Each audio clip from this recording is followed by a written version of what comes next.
ఆంధ్రప్రదేశ్లో ఎన్నికల పోరు నువ్వా నేనా అన్నట్టుగా ఉంది. పోలింగ్ కు కౌంట్ డౌన్ మొదలైంది. ప్రచారంలో పార్టీల అధినేతలు దూకుడుగా వ్యవహరిస్తున్నారు. ప్రధాని మోదీ, కాంగ్రెస్ అగ్రనేత రాహుల్ గాంధీ కూడా ఏపీ బాట పట్టారు. బీజేపీకి ఎంపీ సీట్లు కీలకం. పొత్తులో భాగంగా బీజేపీ ఏపీలో ఎన్ని సీట్లు గెలుస్తామన్న అంశంపైన ఆరాధిస్తోంది. ప్రధాని మోదీ 400 ఎంపీ సీట్ల టార్గెట్ లో ఏపీలో ఎన్ని సీట్లు వస్తాయో అన్న దానిపై సమీక్ష నిర్వహిస్తున్నారట.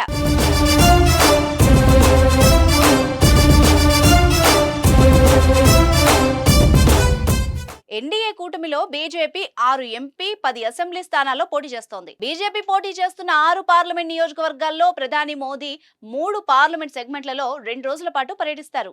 మే 6న మధ్యాహ్నం రాజమండ్రి బీజేపీ పార్లమెంట్ అభ్యర్థి దగ్గుబాటి పురంధరేశ్వరి, ఎమ్మెల్యే అభ్యర్థుల విజయాన్ని కాంక్షిస్తూ సభలో ప్రసంగిస్తారు.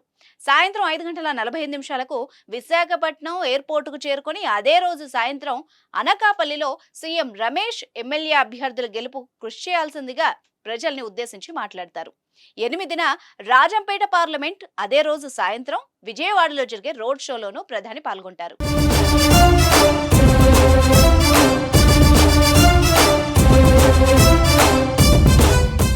అయితే ప్రధానితో పాటుగా ప్రచార సభల్లో టీడీపీ చీఫ్ చంద్రబాబు, జనసేన అధినేత పవన్ కళ్యాణ్ పాల్గొంటారు.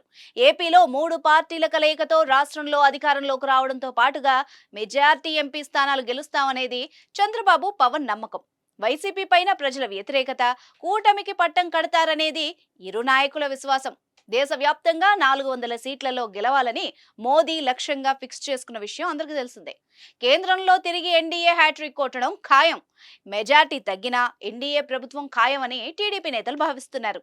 ఇక రాష్ట్రంలో అధికారం ఎంత ముఖ్యమో బీజేపీతో సత్సంబంధాలు అంతే అవసరమన్న అభిప్రాయంతో ఉన్నారు టీడీపీ, జనసేన అధినేతలు. అయితే బీజేపీ పోటీ చేస్తున్న 6 ఎంపీ స్థానాల్లో ఆ పార్టీ గెలిచే సీట్లు, దక్కించుకునే ఓట్లు 2 పార్టీల నుంచి ఓట్ల బదిలీ కీలకం కానుంది. బీజేపీ అభ్యర్థుల గెలుపు కోసం చంద్రబాబు, పవన్ చేసిన ప్రయత్నాలు బీజేపీ పరిగణలోకి తీసుకునే అవకాశం ఉంది.